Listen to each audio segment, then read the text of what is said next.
आपके लिए लाया हूँ बेंटन का ये व्हाइट बोर्ड। इसके अंदर मार्कर भी होते हैं, इसके ऊपर लिखते हैं इस तरह बेंटन, जो मर्जी लिखे, ABC लिखे।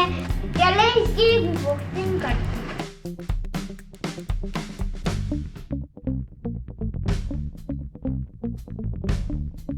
तो गाइस ये है इसका मार्कर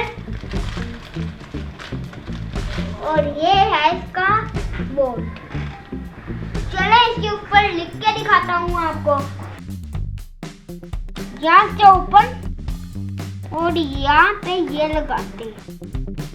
ये देखें गाइस, ये इस तरह लिखते हैं, ये देखें। और ये इसका रेजर। चलो इसे रेस करते हैं।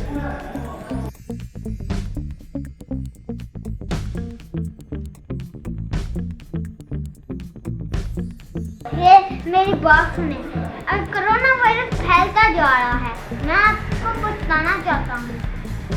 और सारे लोग बीमार हो रहे हैं, बहुत हो रहे हैं, बहुत कुछ हो रहा है।